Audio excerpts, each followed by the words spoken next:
This is a very surreal moment. Good evening, Heathlands. 22 years ago, I was sitting right there where you are now. Same hall, same stage, more hair. No beard, but if I did have a beard, it'd have less gray bits in it. This is a real full circle moment for me. I've actually taken the rest of the week off just to call around the other 300 people in my year group to make sure they know I was doing this today. Back then, I had my life all figured out. I was going to be a dentist, and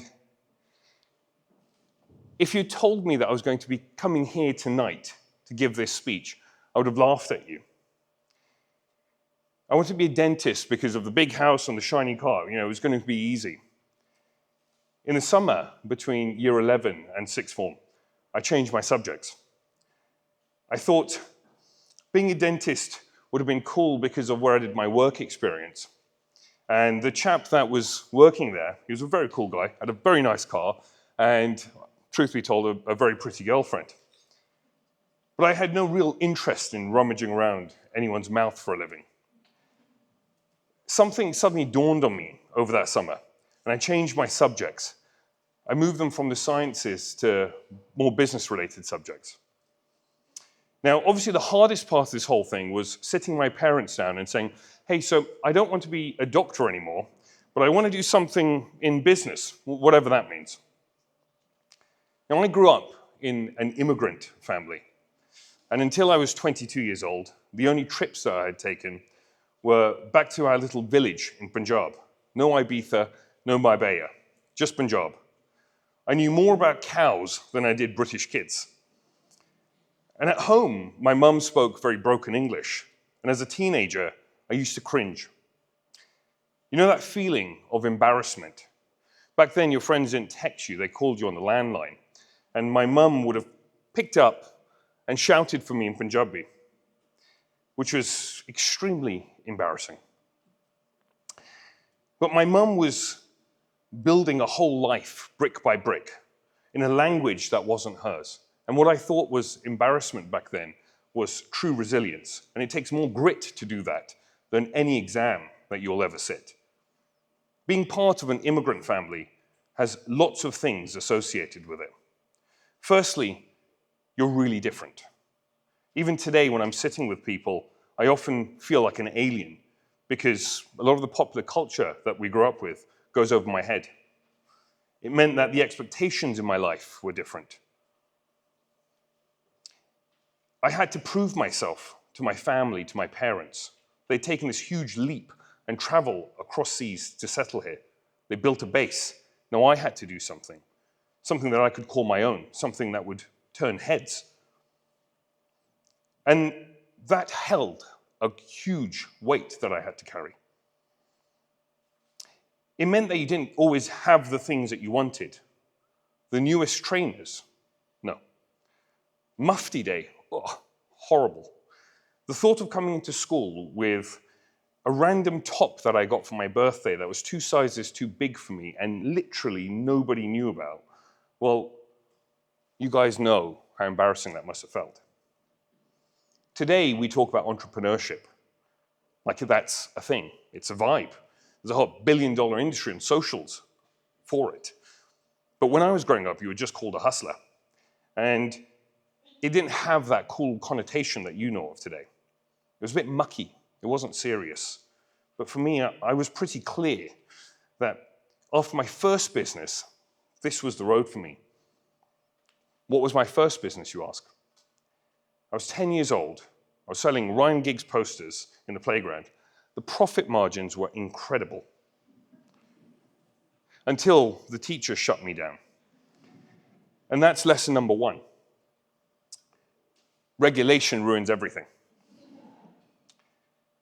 When I was in sixth form, I started to become a tech trader. So what does that mean? It means I was selling all the old mobile phones around the house to the sixth form year base.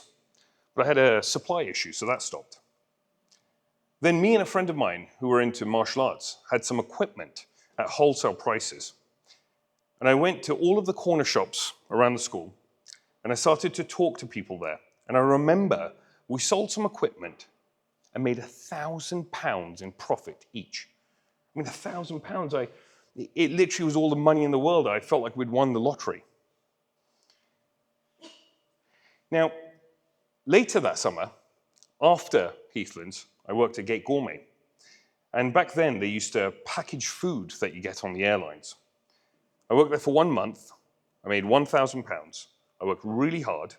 It was very boring. My feet hurt.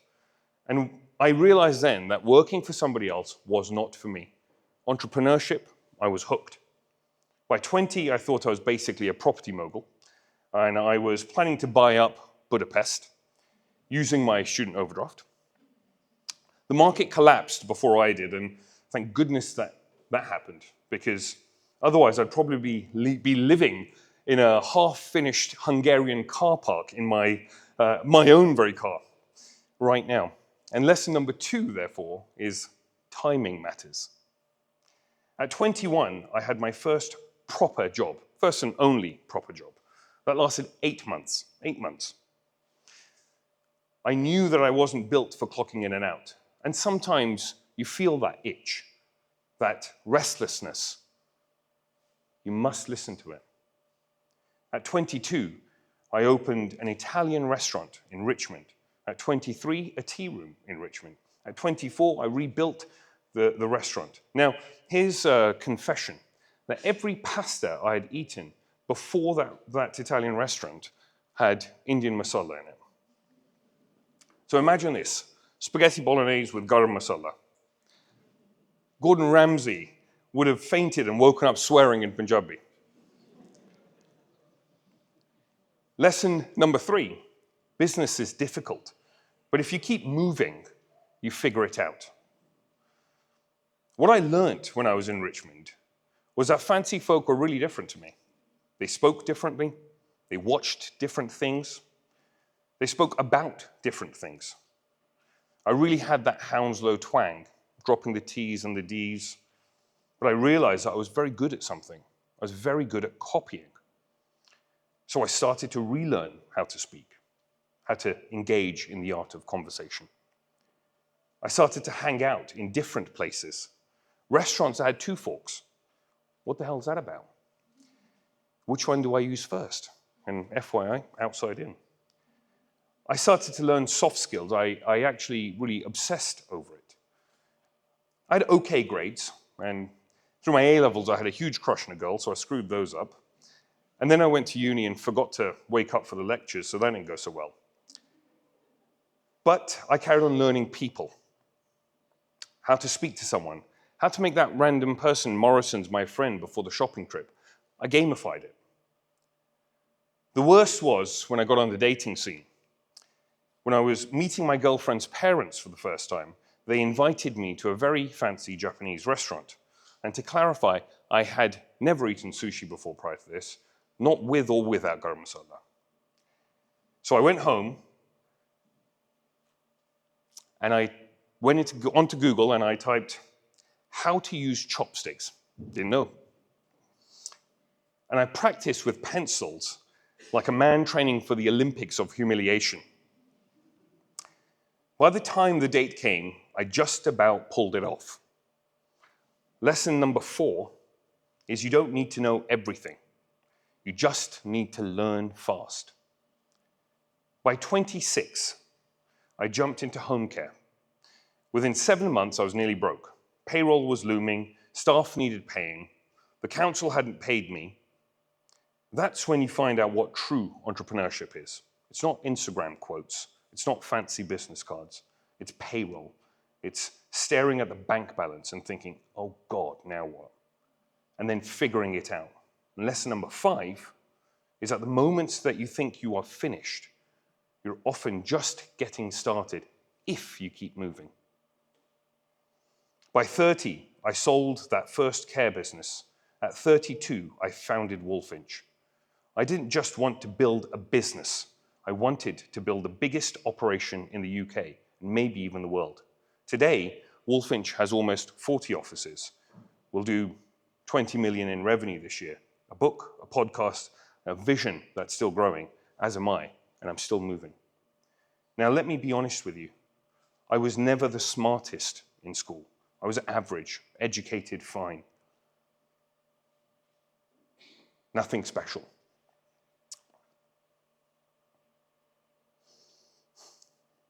But I obsessed over the things that nobody taught you.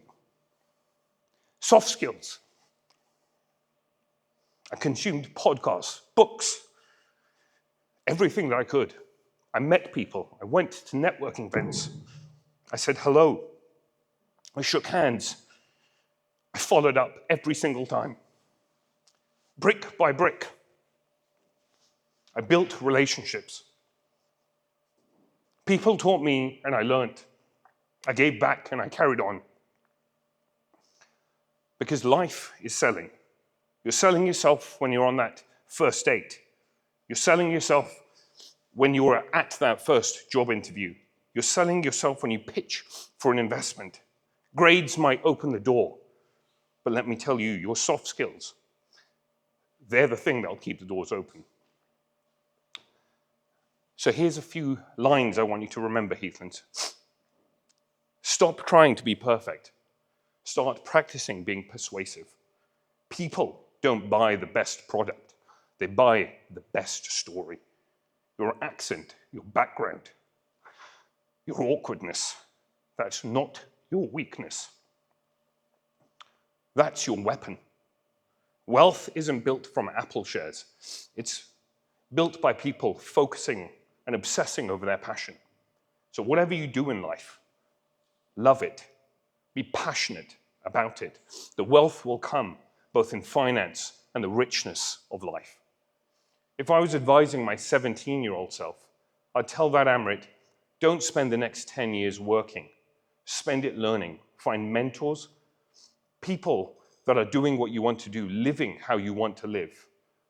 Be with them. Work for them for free if you have to, just to learn. And through that osmosis, your success will come.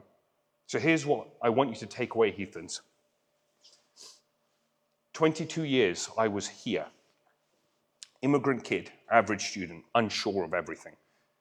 What carried me forward was not my certainty, it was my curiosity.